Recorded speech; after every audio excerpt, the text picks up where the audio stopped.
क्या बुरहानपुर अब मध्य प्रदेश की औद्योगिक तस्वीर बदलने वाला केंद्र बन रहा है? क्या 400 करोड़ का निवेश दोगुना होकर 800 करोड़ तक पहुंचना सिर्फ आंकड़ा है या बड़े बदलाव का संकेत?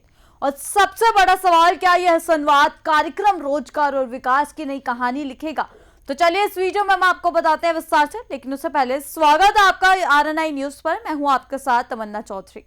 डॉक्टर मोहन यादव ने बुरहानपुर में आयोजित उद्यमी संवाद कार्यक्रम में हिस्सा लेते हुए प्रदेश के औद्योगिक विकास को नई दिशा देने का संदेश दिया।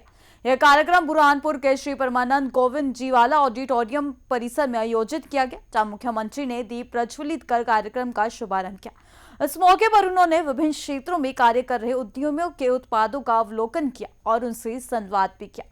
सरकार का फोकस स्पष्ट है, औद्योगिक विकास को गति देना और स्थानीय युवाओं को रोजगार से जोड़ना। देखिए ये पूरी रिपोर्ट। बुरहानपुर के श्री परमानंद गोविंद जी वाला ऑडिटोरियम परिसर में आयोजित उद्यमी संवाद कार्यक्रम की शुरुआत मुख्यमंत्री डॉक्टर मोहन यादव ने दीप प्रज्वलन के साथ की।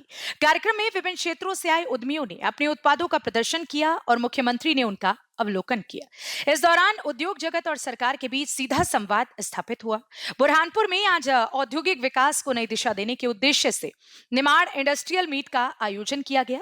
डॉक्टर मोहन यादव इस एक दिवसीय दौरे पर पहुंचे और व्यापारियों, उद्योगपतियों, अधिकारियों तथा जनप्रतिनिधियों के साथ बैठक कर जिले की औद्योगिक संभावनाओं पर मंथन किया। यह मीट ग्लोबल इन्वेस्टर्स समिट की तर्ज पर आयोजित की गई थी, जिसका मुख्य उद्देश्य जिले में निवेश को बढ़ावा देना और नए उद्योगों को आकर्षित करना है। कार्यक्रम में कई प्रमुख जनप्रतिनिधियों की मौजूदगी रही। इनमें बुरहानपुर विधायक अर्चना चिटनीस, जल संसाधन मंत्री तुलसीराम सिलावट और नेपानगर विधायक मंजू दादू शामिल रहे। इन सभी की मौजूदगी ने कार्यक्रम को और अधिक महत्वपूर्ण और प्रभावी बना दिया। मीट के बाद मुख्यमंत्री ने मीडिया से बातचीत करते हुए बड़ा बयान दिया। उन्होंने बताया कि पहले जहां बुरहानपुर में लगभग 400 करोड़ रुपए के निवेश का अनुमान था, वहीं अब ये बढ़कर 800 करोड़ रुपए तक पहुंच गया है। यह वृद्धि प्रदेश में बढ़ते निवेश और औद्योगिक विकास की रफ्तार को दर्शाती है। डॉक्टर मोहन यादव ने कहा कि राज्य सरकार मध्य प्रदेश में औद्योगिक विकास को बढ़ावा देने के लिए 24/7 सक्रिय रूप से कार्य कर रही है। सरकार का मुख्य लक्ष्य तेजी से उद्योगों की स्थापना करना और स्थानीय युवाओं को रोजगार से जोड़ना है। हमारी सरकार लगातार 24 घंटे 7 दिन अनहरनिश लगातार काम कर, इसलिए बीता वर्ष 2025 तो उद्योग रोजगार वर्ष में सम्मिलित किया और इस वर्ष का किसान कल्याण, और किसान कल्याण में भी वो सब आ गया जिसमें बुरहानपुर अपने आप आता है। हमारे लिए जब हम किसान की बात करते तो कपास कैसे छूट सकता है, या किसान की बात करते तो केला कैसे छूटेगा, तो दमिता तो उसी का एक हिस्सा है।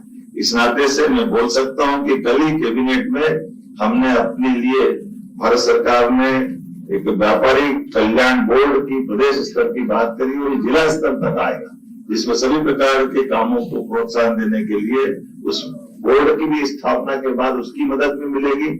और उसके साथ साथ हमने भी बीते समय विकास समितियां बनाई कि पहले अपने यहाँ अच्छा लगता है, कोई बात नहीं, समाज में कोई ऊंची नीची बात हो जाए तो शांति समिति भी होना चाहिए, लेकिन केवल शांति समिति से क्यों बात चलना चाहिए, कलेक्टर के पास जाओ तो विकास की बात भी होना चाहिए। इसलिए विकास आधारित हमने समितियां बनाई कि अच्छे वो विकास में भी केवल अधिकारी बैठे या चुने हुए जनप्रतिनिधि बैठे, जनप्रतिनिधि का भी महत्व है, अधिकारी का भी महत्व है, लेकिन वास्तव में जिनने विकास में अपना योगदान शासन के साथ समाज के आधार पर अपनी इच्छा शक्ति से खड़ा किया, उनका भी तो रोल होना चाहिए। इसलिए कितना अच्छा लगता है अग्रवाल जी हमारे यहाँ बैठ करके देश दुनिया में सप्लाई करते हैं, ऐसे वो भी बढ़ना चाहिए ना, इसी प्रकार के रास्ते से बढ़ते हुए आएंगे।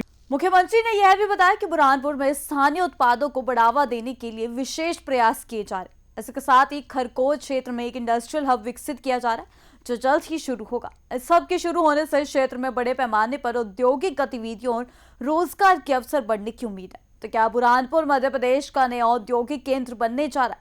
क्या 800 करोड़ का निवेश एक नई शुरुआत है या बड़े बदलाव की नींव? और क्या यह संवाद कार्यक्रम युवाओं के लिए रोजगार के नए द्वार खोलेगा? इन सवालों के जवाब आने वाले समय में मिलेंगे, लेकिन फिलहाल सरकार का फोकस साफ है, विकास, उद्योग और रोजगार। फिलहाल इस खबर में इतना ही। बाकी की तमाम खबर जानने के लिए जुड़े रहिए हमारे साथ RNI न्यूज पर।